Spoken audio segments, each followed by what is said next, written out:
Hello and happy Sunday. I hope you're having a great one. I'm still figuring out where to look at the camera, so bear with me. And anyway, I wanted to talk. I had a friend ask me not too long ago if I would talk about grief. And in recent days and weeks, I've known some people that have had some losses, and it's the quip is the cliche thing to say is grief is the price we pay for love. If you love somebody, they may or may not be there forever, and so grief is part of that process, I guess, of loving someone. So anyway, that got me thinking, and I did some research. I looked up some information on grieving. I'm not at all a stranger to grief. My dad died many, many years ago, and it was absolutely devastating. It was one of the hardest things that I've probably ever had to deal with. And getting through it clean and sober was really, really hard. And I'm not going to tell you that it ever ends, because to my knowledge, it hasn't so far. And it's been, like I said, it's been over 17 years ago that Dad's been dead. So grief, when we think about grieving, we think about, of course, when a person dies. But I'm here to say that in my unprofessional, I'm not a doctor. I don't have letters after my name. That's the disclaimer. This is just my thoughts and my experience as a person who's lived on the planet for a while and who has loved and lost. It's not necessarily, grieving is a thing that everyone is going to have to do. If you love anything or anybody, you're going to have to grieve at some point. I'm sorry to say it, but it's a fact. The definition that I found for grief was deep sorrow, especially caused by someone's death. And the informal definition of grief is trouble or annoyance. Like, don't give me any grief over this. Okay, so I'm not going to look at that side, because that's not really what grief is about. Grief is a deep sorrow, sadness. My understanding is if you have grief for an extended period of time, like I think 6 months or something, then they will start to look at diagnosing you with depression. I was told that I probably was depressed from a very early age. So I guess that would be a different kind of grief. That would be grieving. It's not about people dying all the time. It can be about losing yourself, losing your innocence. People grieve hopes and dreams.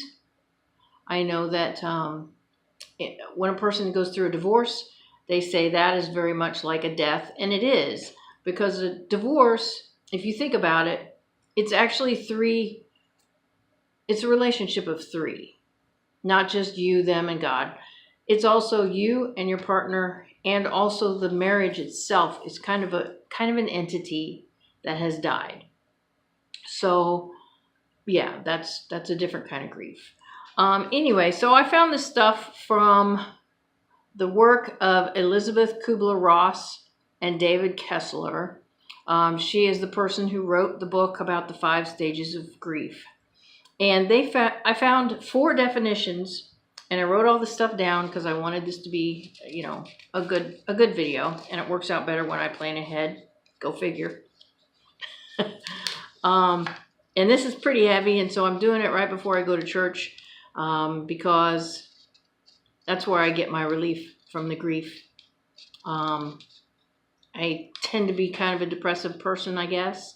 When you get to know me, I don't show it much. I try not to focus on it. I really prefer not to live there. So, but taking it to God has always been what works best for me.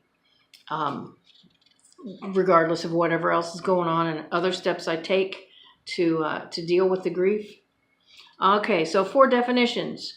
Number 1 is grief is highly individual, and it is a non-linear process. The 5 stages of grief, if you're familiar with Elizabeth Kubler-Ross's book, they are denial, anger, bargaining, depression, and acceptance.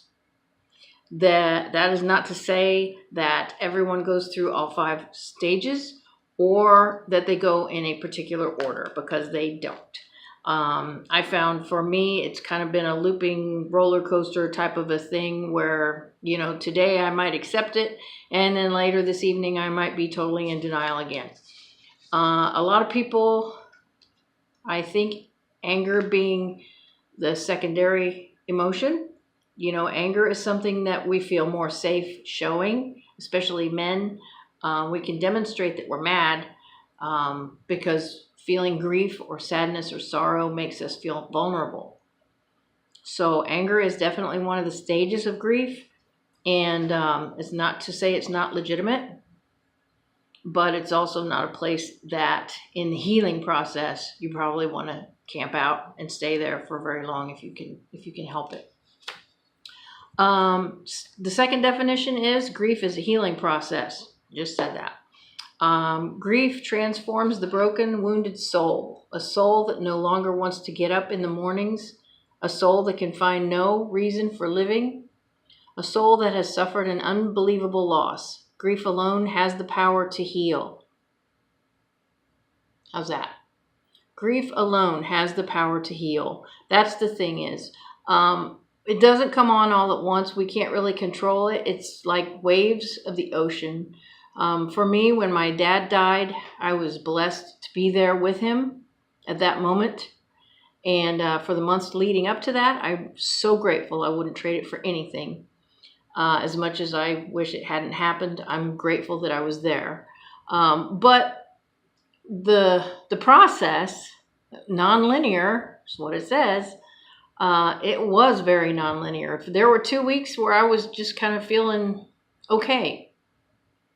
I wasn't grieving. I wasn't really feeling sad or depressed or terrible or whatever. And then it hit me like a ton of bricks. So that's the first 2 definitions of grief. And in order to keep this fairly short, because I'm already way over my 5-minute mark, I'll do the second 2 later, maybe after church. So stick around. And remember that grief is a thing that everyone goes through. It's not forever. You don't have to stay there. And for me, it's more about staying in today. I can't live in yesterday. That's why the rearview mirror is smaller than the windshield. Okay? So you can glance back there and see it. But try to remember the good times. The things that you're grieving, remember the good times. And trust and believe that there are more good things coming ahead. So that's all I got for right now. The first 2 definitions of grieving. I hope you appreciated it. Please leave a comment, like it, share it. You know what to do. Thanks. So have a good afternoon, good morning, and I'll get back to you soon with the other 2 parts of the definitions.